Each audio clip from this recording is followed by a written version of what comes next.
ನನಗೂ ಸ್ವಲ್ಪ ಯಾಯ ಕೊಡ್ತೀರೋ ಯಾವ ಮಾತಾಡ ಮಾತಾಡ ನಿಂದ ಬಾಳ ಹರಕತ್ತಾಗ್ಯದ ಮಾತಾಡ.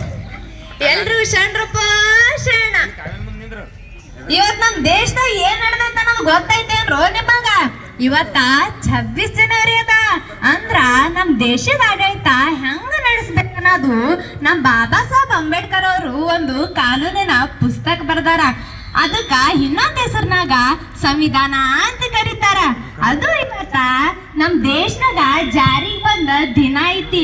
ಅದ್ರ ಸಲಿಂದ ನಾವು ನೀವು ಎಲ್ಲರೂ ಕೂಡಿ ಗಣತಂತ್ರ ಹಬ್ಬ ಆಚರಣೆ ಮಾಡಕತ್ತೀವು. ಇಡೀ ನಮ್ಮ ದೇಶಕ್ಕ ಕೆಂಪು ಮುಸುಡಿ ಅಂಗ್ರೇಜಿಗರು 200 ವರ್ಷ ಆಳ್ಕೆ ಮಾಡಿದ್ರು. ನಮ್ಮ ದೇಶದನ ಸಂಪತ್ತನ್ನ ಲೂಟಿ ಮಾಡಿದ್ರು.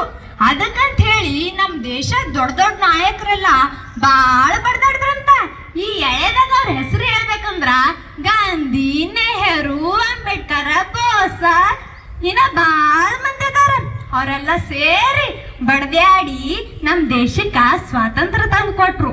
ಸ್ವಾತಂತ್ರ್ಯ ಸಿಕ್ಕ ಮೇಲ ನಮ್ ದೇಶದ ಆಡಳಿತ ಹೆಂಗ ನಡ್ಸ್ಕೊಂಡು ಹೋಗ್ಬೇಕನ್ನೋದು ಒಂದು ದೊಡ್ಡ ಚಿಂತೆ ಇತ್ತು.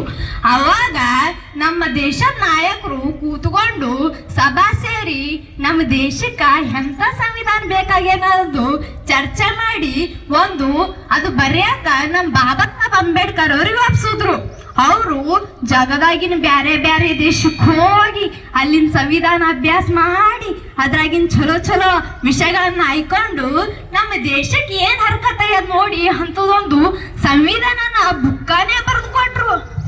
ನೋಡ್ರಿ, ಆ ಸಂವಿಧಾನ ಬುಕ್ಕ ಬರೆಯೋದೊಂದು ಸಾಮಾನ್ಯದ ಕೆಲಸ ಮಾಡ್ರೇನು ನೀವು? ಅದು ಬರೆಯಾಕ 2 ವರ್ಷ 11 ತಿಂಗಳ 18 ದಿವಸ ಹಿಡ್ದೈತಿ. ಮಾಸ್ತರ್ ಹೇಳೋದು ಬರಬರಿ ಐತಿ. ಅದೇ ಅಂದೇರಿ.